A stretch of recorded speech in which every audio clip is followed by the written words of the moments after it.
आज चैप्टर है lesson 23। Lesson नाम है परमाणु की संरचना। परमाणु की संरचना, परमाणु की संरचना जो है स्ट्रक्चर ऑफ एटम। देखिए जरा एटम के बारे में आप लोग क्या जानते हैं, जरा बताइए कुछ। What is the atom? परमाणु क्या है? परमाणु क्या है, कुछ बताइए आप। Atom is the smallest particle of any substance. थोड़ा हिंदी में बोलना तो सबको समझ में आएगा। वही तो नहीं आता है सर।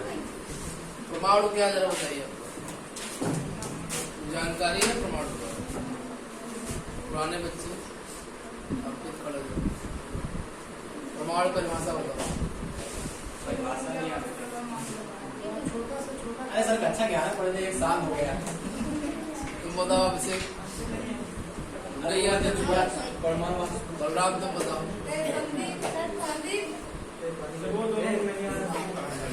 क्यों सबका कॉम्बिनेशन एक ही जैसा है क्या? 1 साल हो गया, तीनों लोग ना देना पड़े ना देना। ये एक टुकड़ा गया, ये धन्यवाद। समझो जरा। देखो ये सभी लोग अपना अपना बॉटल यूज किया। वाटर देखिए ये आपका एक, मान लो कोई कण, ठीक है ना, पार्टिकल है, ठीक। तो ये जो पार्टिकल है, कण है, हम इस कण को उस स्थिति तक पहुंचाएंगे, उस स्थिति तक पहुंचाएंगे तोड़ तोड़ करके, जहां तक हम इसको दोबारा तोड़ ना सकें। जैसे ये अभी एक भाग में था, मैंने तोड़ दिया 2 भाग में, ठीक है। अब ये भाग छोटा दिख रहा है, इसको मैंने तोड़ दिया।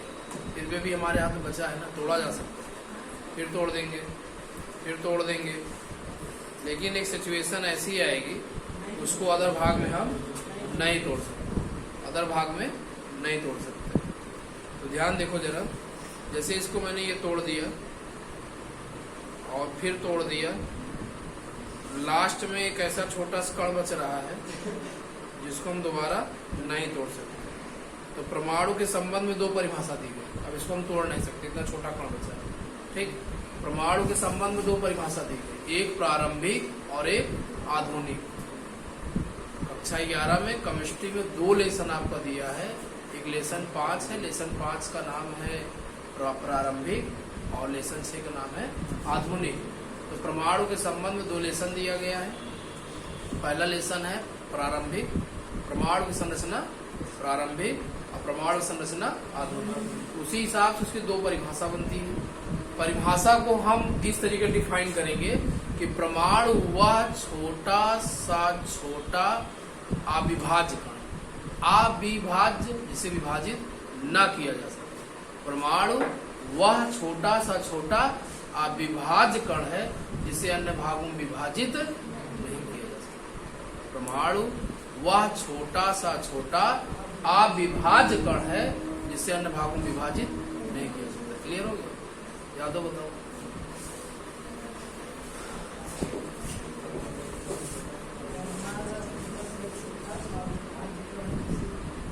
अन्य भागों में, ठीक है, बैठो। जो परमाणु है वो क्या है? वह छोटा छोटा अविभाज्य कण है जिससे विभाजित नहीं किया जा सकता। ये परिभाषा कब की थी? प्रारंभिक थी। प्रारंभिक में पहले ही परिभाषा व्याप्त थी, यही दी गई थी। लेकिन आधुनिक जो परिभाषा आई, जैसा कि पढ़ाया गया कि जो परमाणु है, परमाणु में 3 कण होते हैं। परमाणु कितने कण होते हैं? 3 कण। कौन कौन से? परमाणु में 3 कण होते हैं। एक होता है इलेक्ट्रॉन, एक होता है प्रोटॉन और एक होता है न्यूट्रॉन, ठीक है ना। इलेक्ट्रॉन, प्रोटॉन और न्यूट्रॉन। तो जब ये कहा गया कि परमाणु को जब और भागों में तोड़ा ही नहीं जा सकता, तो शुरुआत है 3 कण कहां से आ गए? जब हम ही कह रहे हैं कि घर में कोई आदमी नहीं तो उसके अंदर 3 आदमी कहां से आ रहे हैं, ठीक है ना। जब ये कहा गया परमाणु को अन्य भागों में तोड़ा ही नहीं जा सकता, तो 3 कण कहां से पैदा हो गए उसमें? तो प्रारंभिक परिभाषा गलत हो गई। प्रारंभिक परिभाषा गलत हो गई। एक नई परिभाषा आई जिसे आधुनिक कहते हैं। परमाणु की परिभाषा लिखिए, बगल में दिया रहेगा प्रारंभिक, तो आपको पहली परिभाषा लिखना। और परमाणु की परिभाषा लिखना, उसमें लिखा रहेगा आगे आधुनिक, तो आपको आधुनिक का लिखना है। तो आधुनिक क्या बताएंगे? परमाणु 3 मूल कण, फंडामेंटल पार्टिकल। फंडामेंटल पार्टिकल को कहते हैं मूल कण। परमाणु 3 मूल कण इलेक्ट्रॉन, प्रोटॉन, न्यूट्रॉन से मिलकर बना। ये बात है। परमाणु 3 मूल कण इलेक्ट्रॉन, प्रोटॉन, न्यूट्रॉन से मिलकर के बना। तो परिभाषा दोनों अलग अलग कैसे समझेंगे? सबसे पहले परमाणु की संरचना या परमाणु प्रारंभिक वाली परिभाषा देंगे। कैसे देंगे? परमाणु वह छोटा सा छोटा अविभाज्य कण है जिसे अन्य भागों में विभाजित नहीं किया जा सकता। और आधुनिक में क्या देंगे? परमाणु 3 मूल कणों इलेक्ट्रॉन, प्रोटॉन, न्यूट्रॉन से मिलकर के बना। ये परिभाषा देंगे।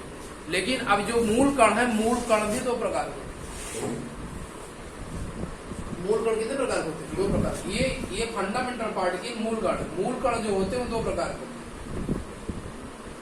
जो मूल कण होते हैं कितने प्रकार के होते हैं? 2 प्रकार।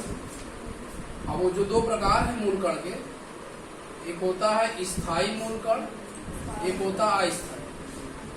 एक होता है स्थायी मूल कण और दूसरा होता है अस्थायी मूल। अस्थायी और स्थायी में क्या फर्क है? ये समझिए। स्थायी कण है और ये अस्थायी। स्थायी कण में आता है इलेक्ट्रॉन, प्रोटॉन और न्यूट्रॉन। क्या आता है? इलेक्ट्रॉन, प्रोटॉन और न्यूट्रॉन। तो स्थायी की संख्या कितनी है टोटल? स्थायी संख्या कितनी है? 3। अस्थायी की संख्या 4 है। अस्थायी कण की संख्या 4 है। वो आता है पॉजिट्रॉन,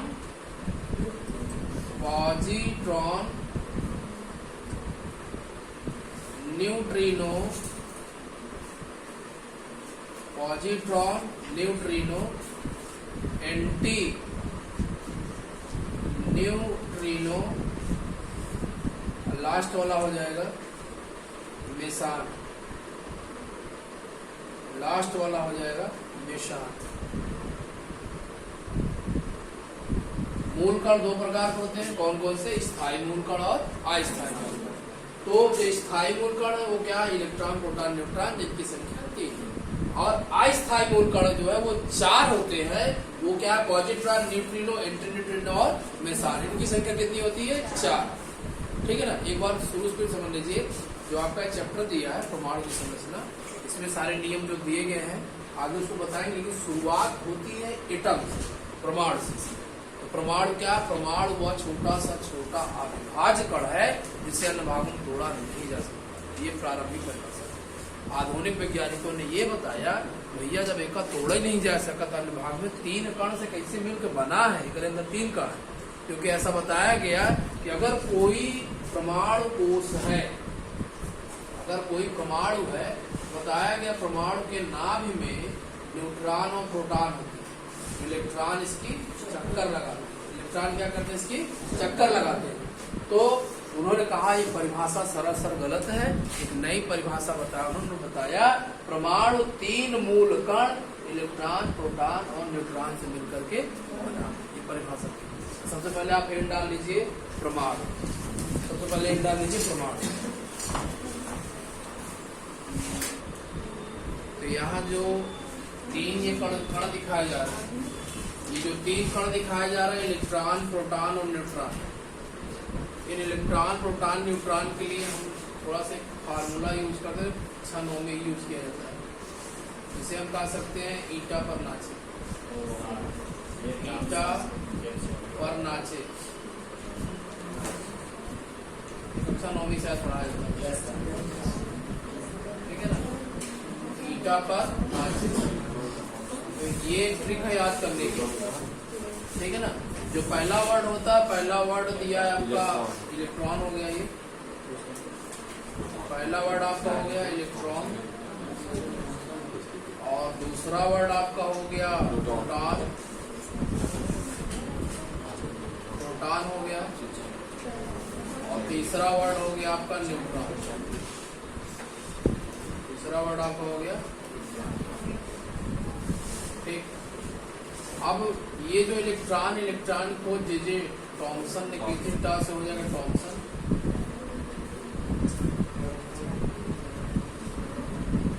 ये जे टॉमसन का नाम था। और आर से हो जाएगा रदरफोर्ड, ये वैज्ञानिक है।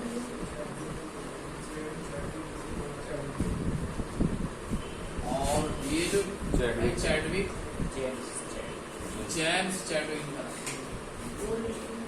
जेम्स चैडविक, हाँ इसमें उनका भी नाम आता है क्योंकि सहायक गोल्डस्टीन, न्यूट्रॉन खोज में सहायक थे गोल्डस्टीन, उनका भी नाम आता है। तो इलेक्ट्रॉन की खोज 1897 में हुई,